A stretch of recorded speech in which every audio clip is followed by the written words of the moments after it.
Hello and welcome to the Min-Max spoiler cast of Barbie, the Barbie movie. I'm Janet Garcia, and joining me today is Bryan Vore. Hello, everyone. We got Kelsey Lewin. Hi, my first spoiler cast. We have Sarah Podzorski. Hi, Barbie. Leo Vader. Hi, Barbie. And Jenna Stoeber. Hello, Barbies. Really quick before we get into it and can kind of be like, all right, let's just chill and talk about this movie. I do want to shout out that we always record these spoiler casts live on twitch.tv/MinMaxShow. They go up on YouTube at youtube.com/MinMaxShow. But if you want the podcast version of the spoiler cast and a bunch of other exclusive audio, head over to patreon.com/MinMaxShow. $5 tier, you get the exclusive podcast feed, you get party chat, you get the audio version of the deepest dive. Or if you're just like, you know what, I like these and I just want to support, that is a way to go about doing so. So check that out if you have not already. All right, let's go ahead and get into it. Can someone recap this movie for me? Emotionally, I am unable. Well, also too, let me set it up in case people are coming in and they don't have any idea of what this movie is. It's 10 years later and they're like, I don't know what this is, but it came up on my YouTube feed or whoever owns YouTube at the time. So the Hungry Hippos 4 you just saw, that actually is kind of spun off from Barbie 10 years ago. Exactly. Yeah, exactly. The toy movie shared universe. It's actually Magic 8 Ball. Exactly. It's like a whole twist of fate thing situation going on. So the Barbie movie, it is a movie about Barbie, like the Mattel toy Barbie.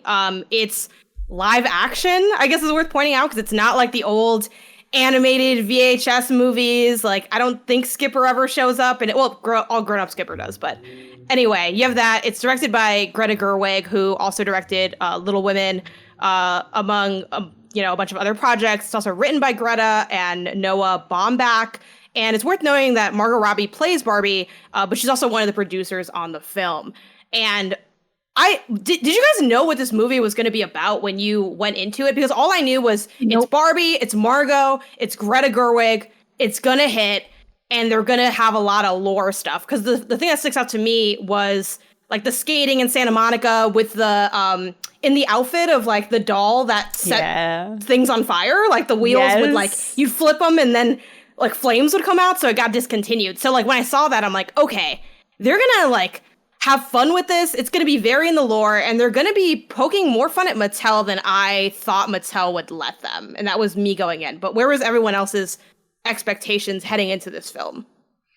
That was about what I was like. I saw the first teaser trailer they dropped because I was looking for a vibe check on what kind of vibe the movie was going to have, and it had such powerful vibes. I was like, that's all I need to know. I already knew about the Margot producing and the director and all of that, so I saw all of that and I was like, well, whatever this is, I'm on board 100%. I used to work at Mattel. I worked at Mattel for 3 years. Right? Yeah, that too. Let's just get that out of the way immediately, okay? Because I can't hold that in any longer. But when I was working there, they would send some BTS stuff from the Barbie movie. It'd be here's, I'm on the set of the Barbie movie, and Mattel was all in on the Barbie movie. They were like, this is going to be great. We're not letting the brand team touch it at all, so they can't ruin it. This is a whole new Barbie.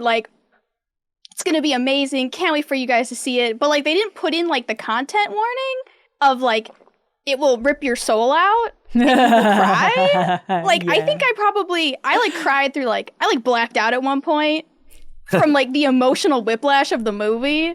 But, yeah, I only knew that Mattel was putting a lot of eggs in the basket that was the Barbie movie. I really want to talk about where everyone cried, but let's get through this first. I think I was shocked by what they kept out of the trailer. I think from the names involved, you get an idea of that it's going to be a very different type of toy-based movie. But there's so much even after, it feels like the trailer is just maybe the first third, and then there's so much you don't have any clues about. And that was really fun to be surprised in the theater about all that. Totally. I thought it was, they start in Barbie world and then they go adventure in the real world. But the fact that it's really early on, they get to the real world just to have context for what it's like, and then it's back to being in the Barbie world for the rest of it. That was best possible scenario for me. I really loved all the time that was spent there. Yeah, it was kind of a backwards Mario movie, right? From real world to Mario World. In every way possible. And that movie was good. No, but Kelsey, what were you going to say? Dang. Yeah, I don't know. I all I knew going into it was just the teaser stuff that, and I didn't like read anything, and I didn't, want to read anything. And I think all I got from those teasers is basically all I got from like the Mario teasers, where it's just like they're paying attention and they're gonna have some cool nods in here, and like I like a pretty set and like cool nods that I'm gonna I'm believe it or not kind of a history nerd, so like I know my Mattel history okay, because they had a video game console, guys. It was the Intellivision, so I know some of their early history stuff, and I was like, oh, maybe they'll have some of that in there, and I was shocked by how much of that was in there, and like found myself like leaning over to my partner in the movie, and I was like, that's who that is, and she got fired, she had to like leave the company for that. I'll try not to get into spoilers yet, but I was like so excited to see some of that stuff. No, I mean, go for it by all means. Like, I'm not sure if I even caught what you're alluding to, so I'm wondering. Ruth Handler's in the movie, or like someone playing Ruth Handler, who's one of the three founders of Mattel. Yeah, her ghost. There's ghosts in the Barbie movie. Y'all. I didn't even acknowledge that for a second. She has an office on the 17th floor, apparently, and yeah, like. They reference that she cooked the books in the 70s and had to leave the company. And I was like, you're doing that in your own movie? That's incredible. I made a lot of jokes leading up to this movie about getting into the deep Barbie lore. And then when it happened in the movie, I was like, whoa, this is great. They really had something for everyone. When the movie started, like my mom was like telling me, she's like, like when I was your age, we didn't have Barbie. We had to play with baby dolls. There really was something for, I feel like, every generation in it. Like they even reference like the Bratz Your mom dolls. wasn't a kid in the 50s? But she said that she didn't have like when she was like growing up, like they had, what was it, like Chatty Cathy was one of like the freaky dolls. Yeah. So it's like there weren't any like good looking dolls for girls to play with until Barbie came out. Yeah. So it's wild how they like literally touched on every generation of women like spanning Barbie. I mean, it's literally how the movie opens, and it was interesting seeing the opening in the full context, because I think that was one of the first teasers that came out, and everyone's like, oh, it's like they're like really playing on all these also like film references as well. But then actually seeing it and like, I don't know, the grandiosity and the ridiculousness of these children like bashing in the skulls of these like baby dolls was, I feel like that was such an amazing tone setter for like, I was watching that and I'm like, this thing is going to be absolutely hilarious from start to finish, and it totally was. Yes, and that was one of the teasers, was most of that scene, but how it's presented in the movie, and then it leads into, like, here's the legacy of Barbie. Mm-hmm. It's fixed the world completely. Yes. Like, that escalates in such a funny way, where you, at some point, I feel like it's a different point for a lot of different people of, like, oh, they're being facetious. Oh, it's a complete, like, fiction, what they're saying here.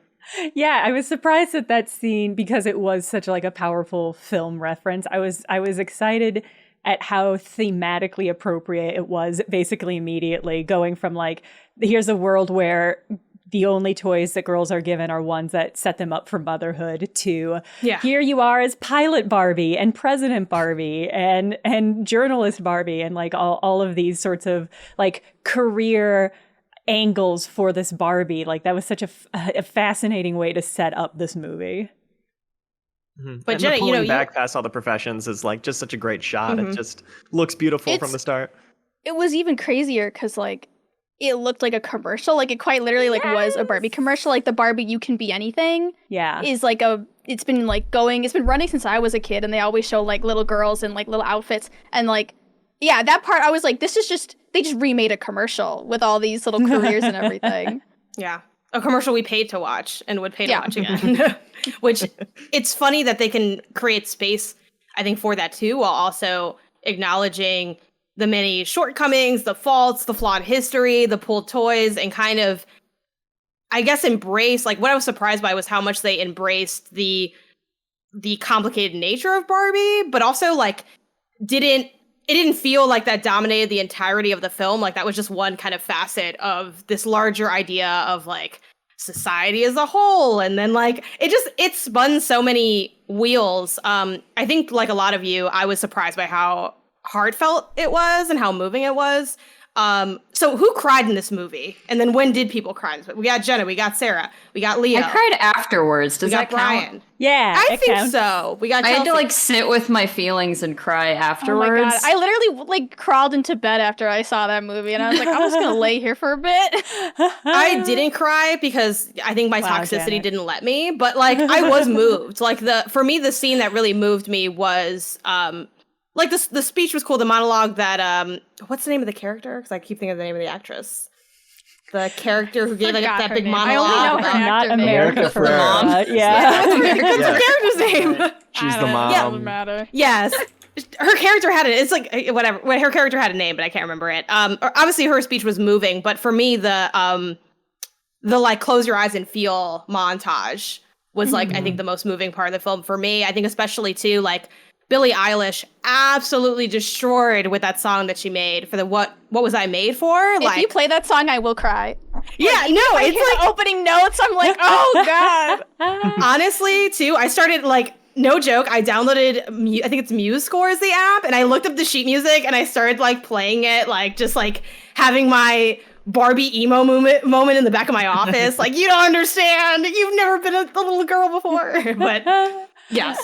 What was everyone else's like turning point? Mom's name was Gloria, which I just want to mention. So yeah, there we go. Thank you. Because we're going to talk Thank more you. about her, I'm sure.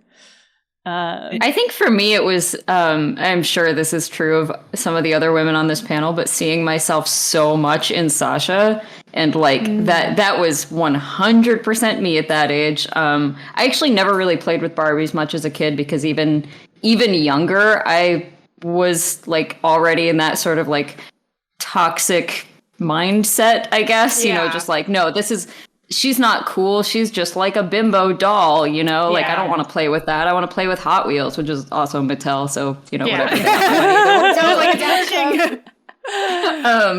But I just, that character was like, oh my God, that was just like, I was just a 13-year-old, just like hated the world, so mad at like what it was to be a woman, didn't like want to be, didn't want to grow up, didn't want to be a girl, like didn't want all of this stuff that was already being, you know, felt like was already being thrown at me, and like took it out on girly things, like directed that anger towards like the color pink, you know, and I was like, oh my God, that was just me. Like that's so. That was probably the most like moving moment for me, was just like feeling very like seen as a 13-year-old girl, which is not something like the world doesn't really see 13-year-old girls very often. No. And if they do, it's through the worst, grossest lens possible. Yeah. Yeah. The part where I cried, and I just to warn you, I'm almost certain to cry again just talking about it, was when Barbie had gotten to the real world and was sitting at the bus stop. And there was that really old lady next to her. And she turns over and tells her that she's beautiful. I know. That was such a small moment, but it was just like Barbie coming to terms with like mortality. You know they wanted to take like, that out of the types film? beauty. Yeah. What? Yeah. They're like, wrong. And Greta was like, no, this needs to be in the movie. Greta and or Margot, I can't remember who was talking about it in an interview, but they're like, no, this needs to be in the movie. This is... The whole movie is this scene. Like, I'm not taking it out. It is the entire film. It's such a thematically loaded moment that really doesn't come through. Like the purpose of it doesn't come through until the very end, when you have the moment of Barbie being like, "No, I am choosing to get old," but also like, "Oh, I'm sorry, it makes me so happy." I totally like that's when I knew it was done for. Like that's where I started crying, and then I just like never stopped through the entire movie. I was like, I'm done for. It's over. It's just like, it's so rare to see old women in general in media, just period. Like that you hit a certain moment in media and it's so weird watching Margot Robbie and knowing that there's going to be a point where our society thinks it's done with her because she doesn't look the way she used to look, or forces her to look the way that she used to look because women can't get old. And so it is just wild. It's wild that this movie is about making the choice to want to live and making the choice to like want to get old. And it's just like, as somebody who's like, I've struggled a lot with like depression in my life. And like, it's rare to see a movie, especially a comedy, that's like, actually, growing old is great. Like, growing old is a privilege that not everybody gets to experience and enjoy. And like, having that moment in this Barbie movie, so good, so powerful. And I'm just going to cry every time I get to that point in the movie, I think, for the rest of my life. For the rest of my long life. Mm-hmm. Yeah, that's an interesting point that it's a privilege because, yeah, in that ending montage, what made me cry was right before that when she's talking about how she wants to be someone who has ideas, not be the idea, and her like reckoning with being a person. And her, you know, seeing the full weight of what it is to be a woman for a full life and deciding like it's heavy and it has its plenty of struggles, but it's like better than the alternative. Like it's better Leo, than you're gonna not make being me cry anything. again. I know, Leo's making me cry too. It was really good. Really moving part. And because I'm a guy, when you found out the Kens didn't have a home and they all slept outside. Yeah. In Leo's head, like that Billie Eilish song was playing, like, I don't know how to feel. Yeah, but it's so funny how they, you know, they foil like Barbie to Ken. Like Ken goes to the real world, he discovers a patriarchy, he discovers horses. And then like immediately brings it back to Barbie world. Like it's like a contaminant. I probably the moment I probably laughed hardest was when they showed the 3 images of Sylvester Stallone in the like floor length mink coat, shirtless. I laughed and I laughed and I laughed. Oh, there's so much good stuff. I think a funny part about that when Ken comes back and they both like, hey, I found something and I found something, and they both say something at the same time. It was funny because my wife was like, wait, what did Ken say? And I was like, he said, men rule the world. And I was like, what did Barbie say? Like, we both heard, oh, no. I heard the man dialogue and she heard the woman dialogue. Oh, that's so funny. It was it was a strange focus test. Yeah. Yeah.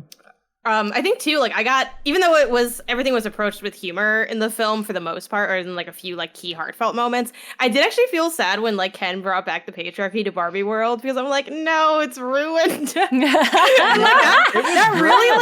that really hit me, even though it was probably the most funny, goofy way that I've seen the patriarchy inflicted on a community, you know, with like, which I think is why it kind of worked, right? Where it's like, it deals with heavy topics, but it's in a lighthearted way. Like seeing the Mount Rushmore and it's just horses. Yeah. It's a very like childlike view of masculinity where it's like, all right, everyone, we all drink brewski beers now. Yeah, we do karate. Yeah, watch The Godfather all the time and explain it. When she gets back and the president is serving the Ken's beers while they play volleyball, that was like so over the top and so funny and so grim. Like the new state of things back there was like really made me uncomfortable, as I'm sure it was intended to.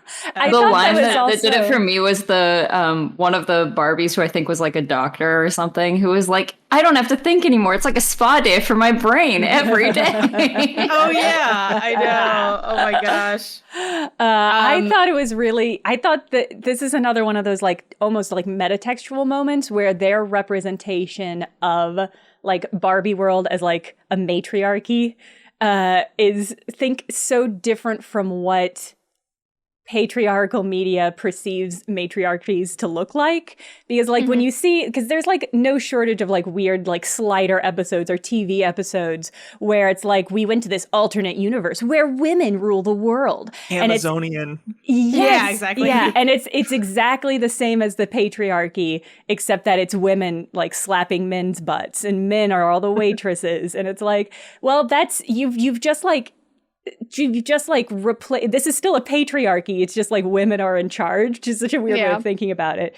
But like this movie, the way that it approaches what like a matriarchy would look like is so different and so much more alluring, which is the dangers, right? That's the dangers of it, right? Right. Well, and like obviously over the top and can be like, of course, no society is going to like. I think it, it's obviously a joke, but it pits it as like this one's perfect if oblivious, and this one's terrible, and it's like, well, they probably would both have their problems, but like this is. But I'm with you. It's like, normally when we see like a matriarchy shown in media, it's also aggressive. Like it's just another aggressive society, but with women instead. Yes. Yeah, I liked how in this movie they showed it as kind of like in the beginning, like all the Barbies are getting their rewards and they're like, you're the voice of a generation. And instead of like saying like, oh no, like it's a team effort, she was just like, yeah, I am. And I think like that's when it kind of hit me. I was like, imagine being able to just own your shit and not feeling like you have to like constantly downplay yourself so people don't like attack you or like be threatened by you. Just like because all the Barbies were like, oh, like I can hold both emotions and logic in the same thing, and like that doesn't make me like and lesser. It's actually better that way. I was like, oh my god, this is insane. I would love to live in Barbie world. Yeah, did it make anyone else just like feel weird? So you're like, I don't know. I've never been able to conjure that emotion. Like I've never been able to have someone be like, you did a great job, and me be like, yeah, I know. Like that has never happened to me in my entire life. It takes practice, but you just got to figure it out. You can do it, Kelsey. I believe in you. You're smart and talented, and I know you can do it. I know. Yeah. Nice. Right? Yeah. No, that's like so accurate. Like, I think they're really genuine about everything. And, I think about like, I watched like a lot of, inadvertently, like I didn't know I'd be hosting this. I was just like on TikTok and I watched like a million Barbie content afterwards, all the interviews and all the looks and everything. And like one thing that Margot talked about was doing a lot of research for the film as the producer on the movie. And she mentioned, she's like, I like watched everything. Like I even watched like, I don't know, are you guys familiar with Barbie's YouTube channel? No. Yes. No. Yes. So, okay. I worked at Mattel. Okay. So Sarah, can you like, what is this channel? Like, can you give a quick rundown of what this is? So to give some background, like every generation has like a different type of Barbie. My generation had Barbie Life in the Dream House, which was very much like Barbie World. Like everybody like walked like dolls, moved like dolls, talked like dolls. Everything was doll based. The new Barbie is they de-aged her. She's in high school now. They kind of wanted to make her younger, more relatable, more of an idol for younger kids. But when you ask children what they want to be when they grow up, the number one response is YouTuber, vlogger. Kids that want to be doctors. Everyone just wants to be Leo Vader. Who can blame them? Yeah, so Mattel's sort of like response to this was to take Barbie and make content, like literally it's Barbie's vlog, like she's got the camera and she's like, we're trying the da-da-da-da-da challenge and like da-da-da. So essentially they kind of like humanized her as a way for kids to consume safer media, she's always like spitting truths about like racism, relationships. Really? She had that one racism. No, yeah, she is viral. genuinely. Wow. Genuinely, they've been doing an amazing job with Barbie. Yeah, so she has a whole vlog channel. She posts vlogs a lot. So, like, you can watch Barbie on her YouTube channel. But yeah, they de-aged her. She's in high school. She's no longer dating Ken. That's a very big point. For the past few years, you're not allowed to even insinuate that the two are in a relationship, although there is chemistry. And she's got parents now. She's got two parents who are very loving and supportive. They've got a whole cast of characters who are incredibly diverse in backgrounds, experiences. A year ago, they also released another Barbie. So you'll notice two Barbies on the shelves. There's Malibu Barbie, who is the original Barbie, and they recently released Brooklyn Barbie, who is a black Barbie from Brooklyn, New York. And they had a movie together where they're like, your name's Barbie? My name's Barbie. Yes, I remember that. Yeah, that was so cute. They so you can see, they dormed together or something in college? Yeah, they were shared the same room. So like now, so whenever there's like a white Barbie release, they also release the black Barbie, and they try to like keep it more equal. That was a really big deal. But you'll notice with the movie too, they're trying to like make the Barbie name less about the individual and more just generic term for the dolls. So yeah, it's been really interesting seeing them try to like navigate the younger audience with the older audience. I just pulled up the channel and it's so odd. It's 3D animated Barbies, of course. Yes. and I found a vlog where it's a straight shot like a webcam, but it's 3D animated, and there's like manufactured jump cuts. It's like a static shot, but then it'll jump ahead to a different take of a line or whatever. But I think they also have like mic issues and stuff. Like they make it as realistic as possible. Yeah, it's like it's like she's real and she's doing her vlog. But I bring up the vlog because, Kelsey, with your comment about feeling like having those moments of sort of learned lessons or things kind of illuminated for you. Like that's what Margot was talking about when she was doing the research, where she was watching the Barbie vlog and she watched one of the ones that went really viral was the don't say I'm sorry, say thank you. Say like don't say sorry for being late, say thank you for waiting for me and things like that. And Margot was like, oh my God, I do that all the time. I know I'm trying to talk like her, but it's like I do that all the time. And like, you know, like, and I'm a grown woman, I'm still learning things from Barbie. And I feel like this movie was a full-scale version of that, of being, you know, obviously at different ages consume the Barbie movie, but being at different points in life and still being able to have these takeaway light bulb moments despite, you know, being kind of all grown up and thinking that maybe you've outgrown, I think, some of what Barbie provides. But kind of another theme in the movie is you're never too old to sort of engage with play, to engage with I think the lessons that Barbie's trying to put forth, and kind of all of those things. So there's like a lot of takeaway lessons from the movie, and I'm kind of surprised by that. Like it's very multidimensional despite being a seemingly sort of straightforward story. Oh man. And I really do love the way they visualize what a matriarchy might look like, especially in that opening montage with like the lawyer saying like, and I bring my emotion to this, and that's not a flaw, that's my strength. That was awesome. And I love those types of lessons. Of course, I'm always trying to reflect on stuff like that, catch those little things that we all do. And I think it is cool that they let that perfect Barbie matriarchy be flawed too. Yeah. Like it's not totally the Barbie's fault, but like the Ken's absence of identity leads to so many of the problems in the film. Their absence of being like taken seriously. And that's like a real flaw that they needed to confront. Yeah, I think the fact that like there's some really complicated metaphorical things happening because like the Kens represent in a way the way that in our culture we expect women to act, right? Which is where they don't have an identity out of their male partner, right? Which is like so heteronormative and so like faulty, but it's like it's something that like I think, and the gentleman, the Kens on the cast can tell us if this is accurate. I am curious to the extent to which a male audience watching it would kind of feel the limitations of that kind of existence in a way that I think would be really hard to communicate to them outside of a story like this, where it's like this.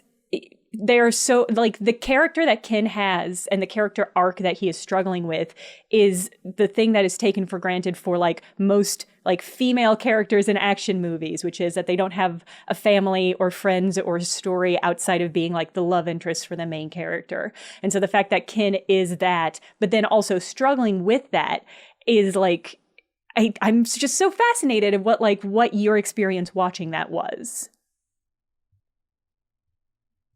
For me, I thought it was cool how it's clearly a movie like about women, for women, as it should be, as a Barbie movie should be. And the Ken story to me felt like here's the elements, at least thematically, here's the elements of the Barbie story about women that we want to tell that are like universal, like universally applicable. These elements of finding yourself and loving yourself for what you are, and honestly taking that effort to define yourself outside of your partner, like that is something everybody struggles with, I think, or can struggle with. Yeah. And yeah, I guess I found that moving, like those elements brought me into the universality of certain parts of it.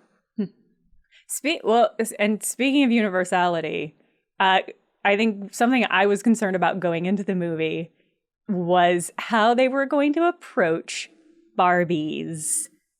How they were going to approach race in regards to Barbie, because Barbie is just like this aggressively white figure and has been for a really long time. It sounds like, I mean, there have been outbursts of where they've tried to change that, but like for a really long time that it's been it. And also like the gender normity of it, because you do have the Barbie and the Ken, and that's the boy and the girl, which as we know are the only two genders. So I'm curious how you felt I have thoughts on it obviously, but I'm curious how y'all felt like those things were handled. I felt like they didn't really I mean, it's cool that they have like the, racial diversity in the cast of who's around, but I felt like this was a movie that was very much, feminism 101, which unfortunately is still going to be white feminism, which if you're not familiar with the term white feminism, it's the idea of like feminism devoid of the intersectionality that exists, where it's like, there are those sayings of, unfortunately, there are people who think like, are you, a POC first or are you a woman first? Because you like can't be, sometimes you got to pick a lane. Like, who are you really fighting for in these situations? It's like the same reason. And you see a lot of that kind of seep into, I think, our sociological consciousness, like even the way we celebrate, like when women got the right to vote. And it's like, who got the right to vote? Which women? And we're, the women who fought for the right to vote, whose right to vote were they really fighting for? And that's something that doesn't get talked about a lot. It doesn't get taught about in the same way. We don't want to talk about how these feminist pioneers who did so much for the cause actually hated a lot of us and didn't want us to have any of those rights that they were seemingly fighting for. So there's a lot of that at play. I don't think this really touches on necessarily any of that, but I don't think that's necessarily a bad thing in the sense that you can kind of only do so much. And I feel like where I got a few of those moments of at least an awareness of that was things like, as Snake mentions in the Twitch chat, the white savior joke was like hilarious, where it's like, yeah, thanks, white savior Barbie. Like, again, Gloria has this big speech and then it's like, okay, now I'm going to do this thing. And they're like, yeah. And then, she does acknowledge like, oh no, like, really it was Gloria who's like spearheaded this idea. But again, and they do a lot of that. I feel like they were aware of the limitations that they had with the story that they wanted to tell and left a little bit of space to acknowledge, hey, like there are things that are, multifaceted that maybe aren't totally coming across every second within the film outside of there being a diverse cast, Yeah, right. It's about how I felt about it. I was like, this movie is already so dense with meaning that even trying to tackle that additional huge topic is like, I'm impressed that they were able to get as much in as they were. I would be shocked if they were able to get more. Also, when the kid calls Barbie a fascist in the movie. Oh my god, that was hilarious. I don't control the means of production. I know. Like, she sat down and she was like, I can't be a fascist. Yeah. Also, Sarah, for the people who are, went to patreon.com/minmax with 2 N's and are on the audio version, did you already have all those? What's the story with this backdrop with all these dolls? Did you already have these ready to go? So I worked for Mattel for 3 years, and you get like a huge discount in the Mattel store that is attached to Mattel. So you get like a huge discount, and also Mattel just gives out Barbies. A lot of these Barbies I got for free. I got Sally Ride Barbie, I got Judge Barbie, I got Rosa Parks Barbie, I got Firefighter Barbie, I got Beekeeper Barbie, personal favorite, and I have R2-D2 Barbie. That's the one that I bought. So I just sort of have these, and they sit on my shelf. Beautiful. In their boxes. I love Beekeeper Barbie. I feel like I could see myself becoming a doll collector. Like I'm glad I'm not, because that's just yeah, exactly. But I feel like I like looking at those. I'm like, those look nice in their packaging, sitting behind you like that. And I will say, I thought, Kelsey, don't fall for it. I know they look different. They're not quite as soulless. They're so much prettier. They got little. They are, and it's funny because so Kelsey, you mentioned like you're kind of relating to Sasha and that kind of having that anti what is the imposed femininity, which I think I also went through as well. Like I very much was like a tomboy growing up as a kid. And my only Barbie stuff that I really had was like, because I played with stuffed animals more than dolls, but I loved like the stuff Barbie came with. So to Sarah's point, yeah, like that Barbie had like dope stuff. Because like I just cared about best playing like in an miniatures area. And stuff. Yeah. Yeah. Like, and one thing that I really loved about the movie was the opening scene with like when you go into Barbie world and they have like the song, and everything. She wakes up and she has this great day. And when she like showers and there's no water and she drinks and there's no liquid, like I thought that was so brilliant and funny and relatable to how you would literally play with the dolls. And like, obviously that's the whole point of that sequence, but the way they did that, the set design for this, like, you know, Margot talks about like when people saw like the dream house in real life for the first time, they just started crying. It's like, and I imagine it's like looking at, people say when you see the David in real life that you also just burst into tears. And I really want to see the dream house in real life and also the David, probably on separate occasions. Because like a tiny version at Mattel of the dream house, but it's like just the elevator portion of the dream house. And the slide that goes into the pool. That was also something she specifically requested. She's like, I need a slide that goes into a pool. That goes into a pool. And they're like, and the pool is just like rock solid. Like I think at one point you're standing on it. Like the kids are like, I love it. She just stands on the pool. But there's so much to love, and there are so many funny little asides about sociological things that they don't like unpack super densely, but that are there enough where it's like, if you get it because like you've lived it. Like when her foot changed and she's like, I would never wear shoes like this if my foot was shaped this way.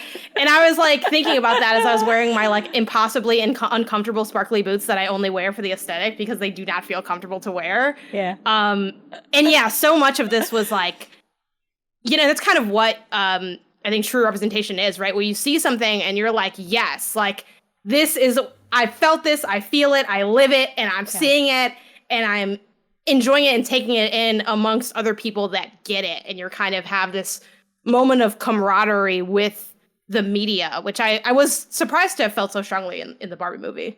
Yeah. Speaking of which, I don't know if other people had this experience. I didn't go see this like day one or anything. I saw it, I guess, like a week after it came out.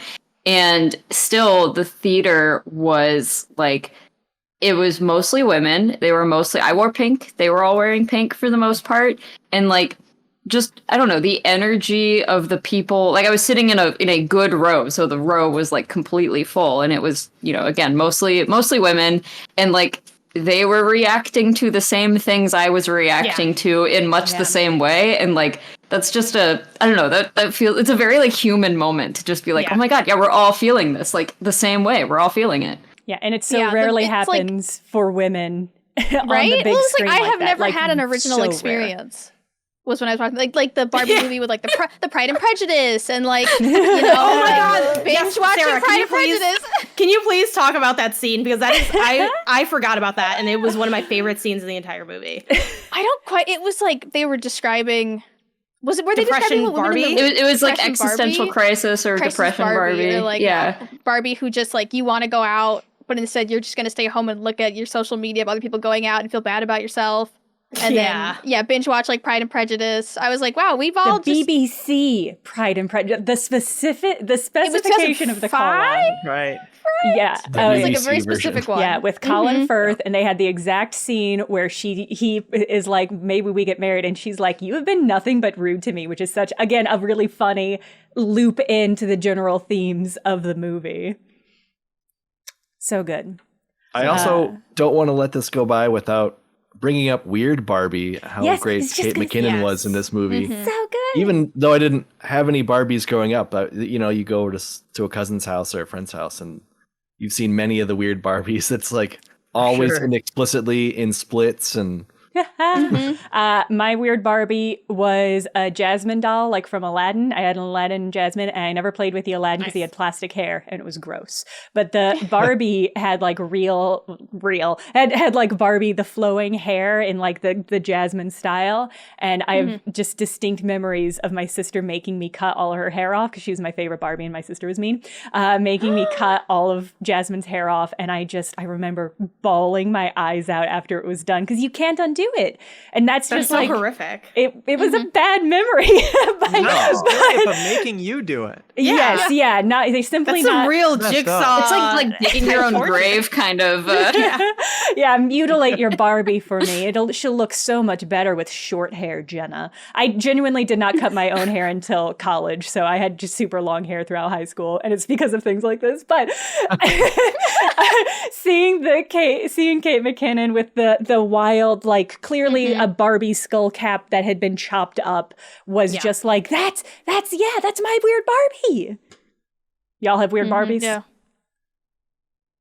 I had weird Toy Story. Yeah. Mine were all inexplicably in the splits. Right. Yeah. Classic. Yeah, I liked how she ended up being like the hardened Barbie that had seen things, and they all kind of like come to her for advice and and to She's like the scene through the Matrix Barbie. Yeah. I mean, honestly, like the whole God, do you take the heel or the Birkenstock? The Birkenstock situation, like that's like red pill, blue pill. And then I also like it being, well, I'm not going to confront everything because why would I? And she's like, no, you have to. Like, this is the story. There's not We're a choice. You story. have to go. Exactly. Yeah. So I think it had a lot of fun plays. I also like that they at least 3 times in the film mention, oh yeah, weird Barbie. Also, sorry, we call you weird Barbie. Also, to your face, we just call you weird Barbie. Like, so my bad. Funny. They're really good. I was just gonna say we haven't touched on how funny this movie is. Really, so like funny. It's so rich, you could dig into so much. But the main emotion I was feeling was joy. I was smiling the entire time, laughing constantly. It was really funny. I loved when Barbie was having her breakdown and she just kind of like sits down all stiff style and just kind of like puts her arms down and like topples. Like she's like, I want to be doll again. And the way she just communicates that with her body is so funny. So good. I love when she was like, I don't feel pretty anymore. And they were like, okay, we shouldn't have done this with Margot Robbie, who is naturally gorgeous. But like, let's just pretend that she's less beautiful than when she started with. It was like at that moment when they said that I was like, oh, I think they like took off most of her makeup. I genuinely couldn't tell. She's the prettiest woman alive. Yeah. They said that. I was like, what? She's beautiful. Yes. I was thinking that too. I'm like, did they try to add like maybe like, I don't know, extra eye bags? I also think too, her thing of, oh my God, I'm gonna become ugly, and being like, oh, I have real like women's problems, like cellulite, and then you get cellulite. What's that? Oh no! It's like that's so again very relatable because I do think like to your point, Jenna, with this being a film about like being okay with getting old and embracing like the privilege of being old, like that is such like I feel like that is the like almost final frontier of like things to get over, like aging and showing your age and I struggle with this a lot because like I love doing like skincare stuff, but then it's like how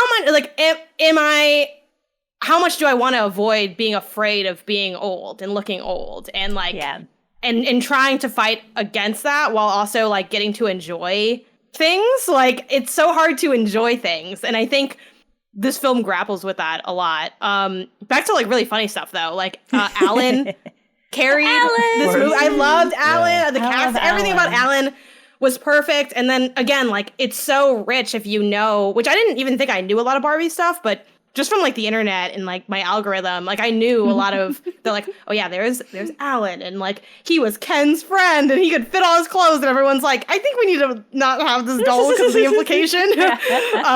And the casting of Alan was perfect. So everything about Alan, like.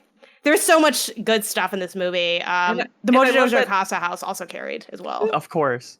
All of Ken's clothes fit him introducing himself saying all of Ken's clothes fit me is like so funny on its face, and extra funny if you already have that context, but also funny if you didn't know, and then see in the end credits all of the Barbies and how real they were, which was an awesome sequence of like, wow, every single joke was from a I thing. Seeing on the box for Alan, all of Ken's clothes fit him. So good. Like just payoff after payoff. That's so good. Magic earring Ken. Like I love how they got he killed a guy too. I think he murdered a guy. The big like sort of I don't know what you'd call it. It's almost like a sizzle reel, but it's happening in real time of these like weird pulled Barbies that they had of like, and it was funny too. I think like after the movie, and I like how a lot of women I've seen online talk about like this movie is turning me into like a toxic movie person, where it's like, did you know this thing? You know? Yes. So it's women's time to be toxic movie people. Yes, and it's so that's why it's meta on so many levels, because again, it like bleeds into our world because it exists in our world, right? So even things like there was a lot of conversation around like, is Ryan Gosling too old to be Ken? Like, you know, like, and you see that all the time with women, but you don't see it with men ever. It's like the first time almost ever that a man's been questioned on like, is he young and hot enough to be in this role? And then from like a viewer standpoint, it is a movie that I think, because it leans on so many of women's experiences and also like a knowledge that is inherently like troped as feminine because it's like dolls. It's a lot of like, we left the movie and I was like, Midge was an actual doll and you could like take the baby out of her and it was like horrifying. And he's like, really? And it's like, getting to like have that moment. Like, this is my, what's the name of that song? That, what was it? It was Push, right? Yeah. The Matchbox 20 song. Yeah. Mm-hmm. Which is also like the best cover I've heard in ages. The way it does, I wanna take you for granted. Like, Ryan, it's so funny. His delivery of it, both in the house and on the beach, just absolutely slew me. Like, he's just the way he's like emoting in the most nasal way possible. Yes. It's so and the way that he good. was like, "Do you mind if I sing at you?" Because that's what it's like when men play the guitar at you. I have two icks, and one is acoustic guitars and men who do magic tricks. Because none of that has to do with like you as a person. It's just them doing something, trying to impress you, but it has nothing to do with you. And really, you could not be there, and it wouldn't matter. Yeah, just trying to get your unwavering attention for a set span of time, which is however long it takes him to do his little magic trick, or however long the song pushes. Yeah, I've had that song in my head for about 2 weeks. I usually don't like needle drops that much, but holy cow, that was like it was the perfect possible song for that purpose, right? Yeah, Truly. they nailed that for sure. And them all playing together on the beach, and one of them is playing drums for his so funny. Love drummer Ken. Also, this movie was kind of a musical, which I wasn't expecting. Yeah.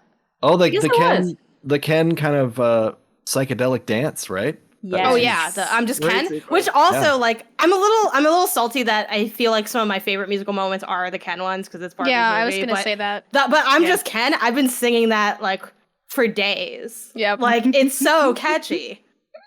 Put your manly hand in mine. Like, has a better lyric ever been written? It's so good, yeah. The Ken Dream Ballet. Yes, Yes. exactly. So good, so incredible. I feel like the Kens did get a lot of like good, like the Ken battle was an amazing moment.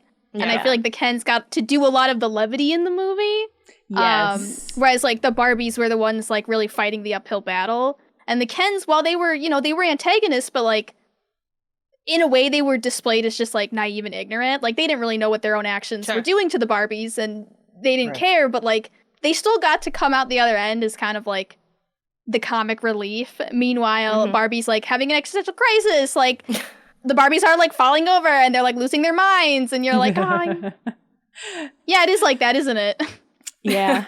Yeah. It's complicated, like who gets to be the comedic relief in what circumstances and who has to be the comedic relief in certain circumstances. So it's always interesting to see a movie that's sort of challenging it, but I know it's hard for me to be angry at Ken just because Ryan Gosling he ate so much. He did. And it certainly resonates with me as far as just like the women in my life being further in their emotional development than the Kens in my life, It's like we're making our different journeys, different stuff. I also think it speaks to like what, and again, this is just, one person's experience, but like, I feel like a lot of times it really can be ignorance for men. Like they genuinely don't know that like it's bad out there for women. And like, I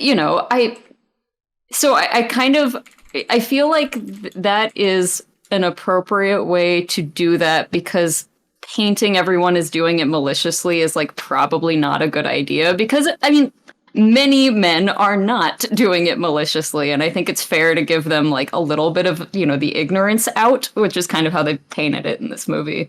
Yeah, I would argue the bulk of men, I think, they're not like, I can't wait to oppress women today. Gotcha. I think there's like almost nobody who phrases it like that, of course. That's true. So, Very few would be so self-aware. But like we're recording. I can't wait to oppress women today. I also like how there's so many great, I think my favorite thing about this movie is how many quick jabs it does with how it goes about the humor. Like instead of going into these big like soliloquies, like one was, when Ryan Gosling's character, when Ken was like, I thought that men ruled the world here. Like, what's up? And he's like, I mean, we do, but we just hide it better. We just hide it better a little bit now. He's like, why okay. don't you go a and PhD or a master's degree? Exactly. And that's, I think that's really funny that they had that in there, and they don't really like explore it deeply, but I don't think it needs deep exploration either, because like, again, if you get it, you know it. But yeah, it was just like a lovely time from front to back. I really enjoyed it, and I was really surprised by it. Are there any other big moments that we want to make sure that we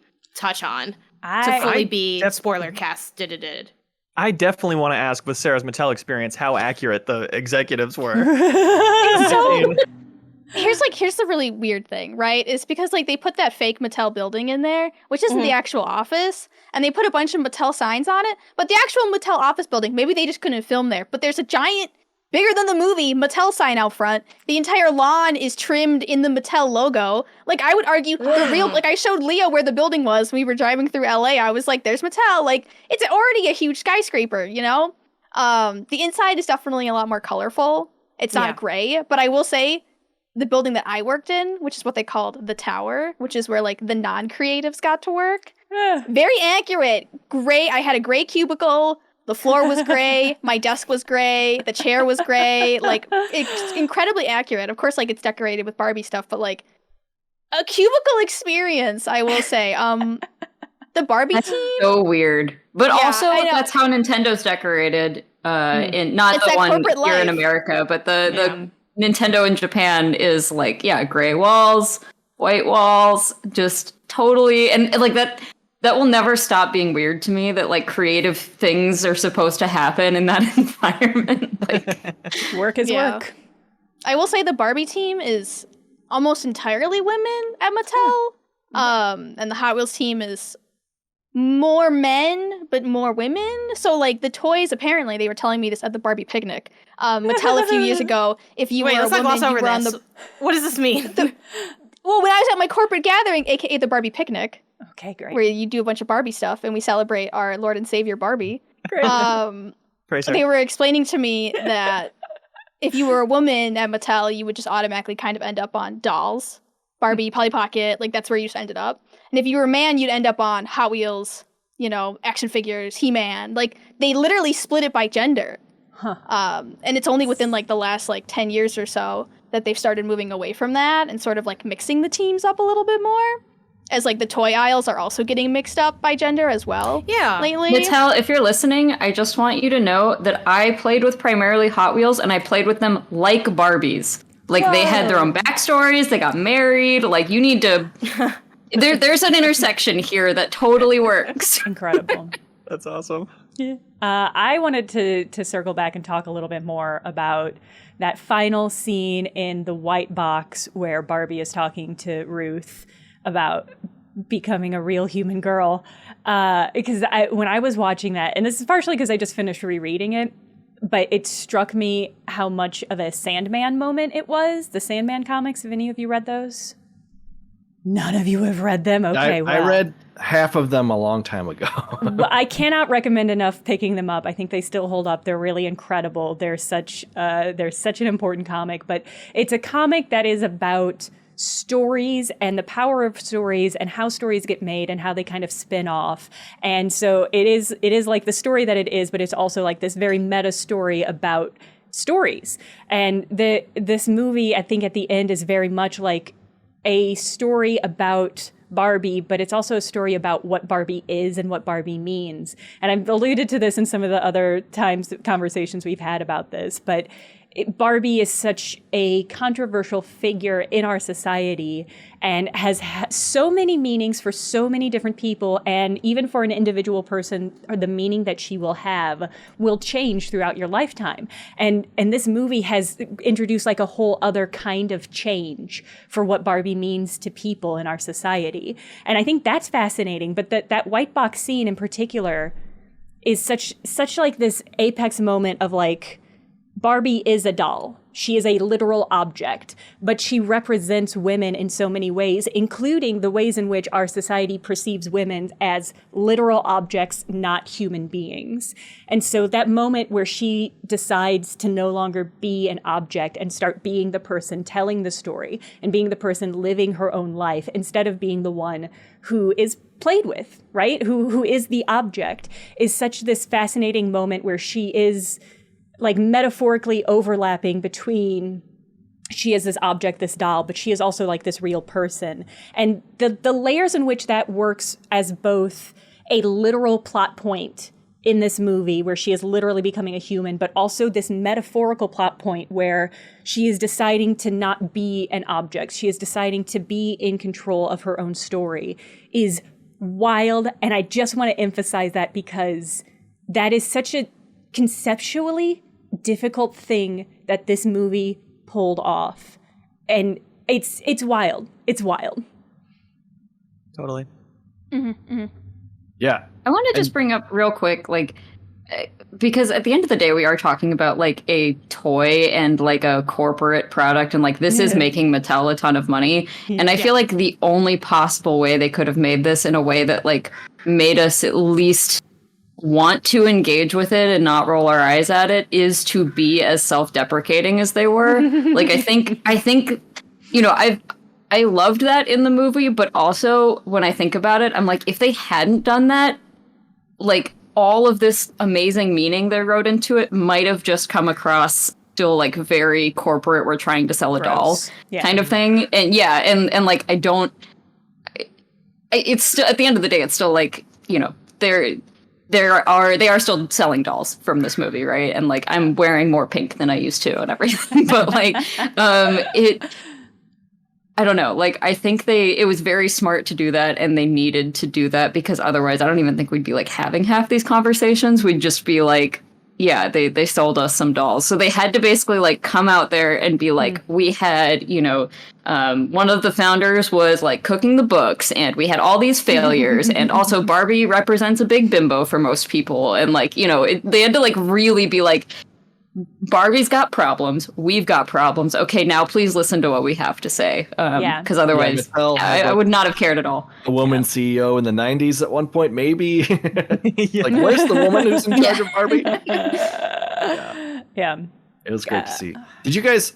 I saw it the first weekend, and the final line got like really huge reaction. Oh yeah, Chad was mentioning that too.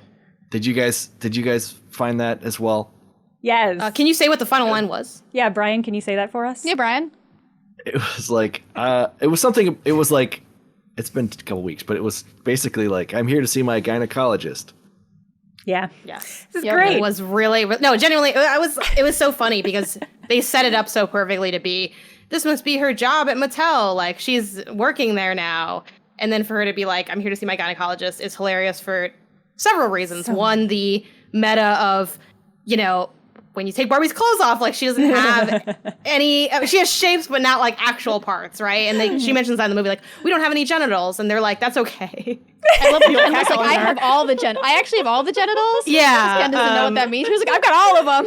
Exactly. It's like, it's right up there with Ken being like, it's like, oh, why do you want to spend the night? I don't know. Because like a kid playing with toys. The classic really Barbie moment where you just bang your Barbies together. I'm not sure. Yes. Yeah, that was super funny. It's also funny because like, right? Like, who wants to go see the gynecologist? Sorry, I know. It just reminded me. But like, it's so relatable, right? It's like, I was like, oh man.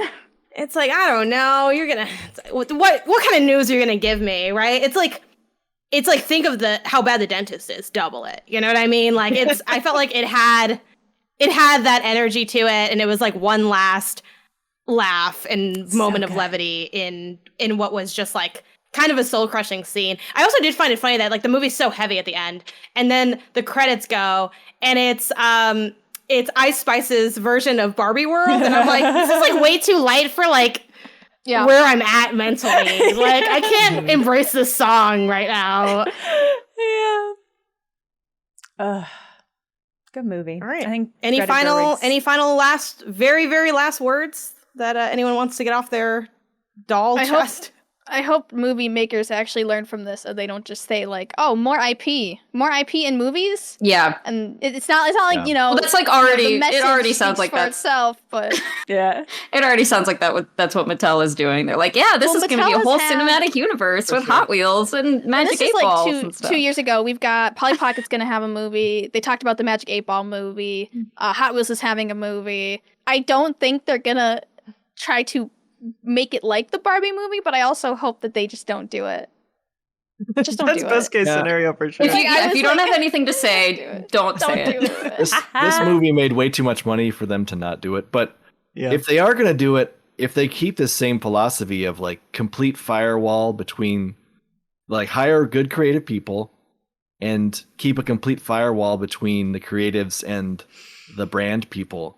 Yeah. You know, if they're going to keep coming out with really subversive, unique takes on these like vintage childhood brands, then I'm interested in seeing more. For sure. I mean, I'm as cynical about corporations cashing in as the next person, but like, if corporations just make products that like make us reckon with our reality and come together as a people in a way I can't remember the last time it's happened, and have great conversations like what we just did for the last hour, you know, corporations, keep it up.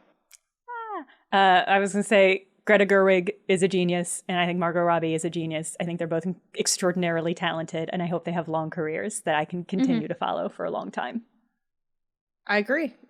This has been our spoiler cast. Good luck, Teenage Mutant Ninja Turtles, whatever the second part of that movie title is, because I don't think I'm going to leave there questioning my place on this earth. But I mean, the animation still does look cool, so we'll see how that goes. But yeah, thanks everyone for joining us on the YouTube version or on socials. Definitely let us know your thoughts on the Barbie movie. This was a highly requested spoiler cast, and I hope y'all enjoyed it. I hope we delivered, and whether or not if we did, it's already out there, so that is what it is.